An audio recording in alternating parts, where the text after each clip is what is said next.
MP में 17 नवंबर को मतदान, 3 दिसंबर को आएंगे नतीजे। चुनाव आयोग ने किया तारीखों का ऐलान। शिवराज जिस तारीख के लिए बेचैन थे वो तारीख तय हो गई। बीजेपी की अगली लिस्ट बढ़ाएगी मामा की परेशानी। कमलनाथ ने इस बार की है अलग तैयारी। बीजेपी के खेमेबाजी का फायदा उठाएंगे राहुल गांधी। मध्य प्रदेश की 230 विधानसभा सीटों के लिए चुनाव कार्यक्रम का ऐलान हो गया है। मध्य प्रदेश में एक फेज में वोटिंग होगी। सूबे में 17 नवंबर को वोट डाले जाएंगे और 3 दिसंबर को मतगणना के बाद नतीजे आएंगे। चुनाव आयोग ने मध्य प्रदेश विधानसभा चुनाव के लिए कार्यक्रम का ऐलान कर दिया है। राज्य में 2018 की ही तरह एक फेज में वोट डाले जाएंगे। राज्य की सत्ता पर अगले 5 साल तक इसका राज होगा। एमपी के 5,60,60,925 मतदाता अपना फैसला 17 नवंबर को ईवीएम में कैद करेंगे। इनमें ऐसे मतदाताओं की तादाद 22,36,000 है जो पहली बार मताधिकार का उपयोग करेंगे। चुनाव की तारीखों ने जिस नेता की बेचैनी को और बढ़ा दी होगी वो है मामा शिवराज सिंह चौहान। पहले ही बीजेपी का केंद्रीय नेतृत्व मामा को सांसदों और मंत्रियों को चुनाव मैदान में उतारकर चौंका चुका है। चुनाव तारीखों के ऐलान से यह भी लग रहा है कि बीजेपी की आने वाली अगली लिस्ट में शिवराज और भी हैरान हो सकते हैं। चुनाव तारीखों के ऐलान के साथ ही एमपी में इस बात की चर्चा जोरों पर है कि बीजेपी सिंधिया के नाम का ऐलान कब करेगी। ज्योतिरादित्य को एमपी में बीजेपी चुनावी मैदान में उतार सकती है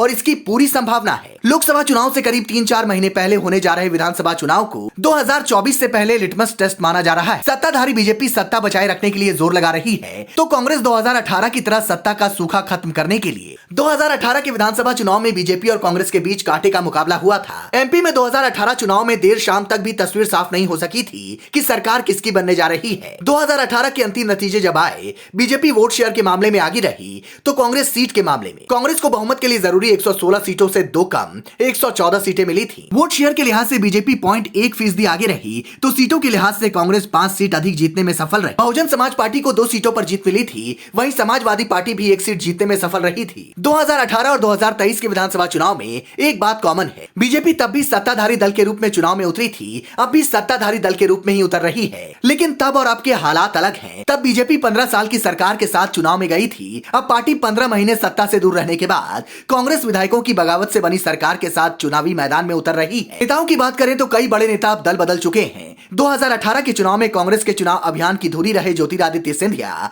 अब बीजेपी में हैं, तो सत्ताधारी दल के कई नेता भी अब विरोधी खेमे में जा चुके हैं। पूर्व सीएम कैलाश जोशी के बेटे और 3 बार के पूर्व विधायक दीपक जोशी, पूर्व विधायक कुंवर ध्रुव प्रताप सिंह, राधेलाल बघेल समेत 2 दर्जन से अधिक नेता बीजेपी छोड़कर कांग्रेस में शामिल हो चुके हैं। मध्य प्रदेश के सियासी मिजाज की बात करें तो यहाँ मुकाबला बीजेपी और कांग्रेस के बीच ही रहा है। इस बार बहुजन समाज पार्टी और आम आदमी पार्टी भी मुकाबले को बहुकोणीय बनाने के लिए पूरा जोर लगा रही है। समाजवादी पार्टी भी बीजेपी और कांग्रेस का खेल बिगाड़ने के लिए यूपी के सीमावर्ती बुंदेलखंड और विंध्य क्षेत्र में एक्टिव है। चुनाव कार्यक्रम के ऐलान के पहले से ही मध्य प्रदेश में बीजेपी और कांग्रेस के साथ ही आम आदमी पार्टी और समाजवादी पार्टी की ओर से बड़े चेहरे प्रचार की कमान संभाल चुके हैं। इस पूरे चुनावी अभियान का सबसे बड़ा सवाल है कि मामा शिवराज का इन चुनावों के बाद क्या भविष्य है।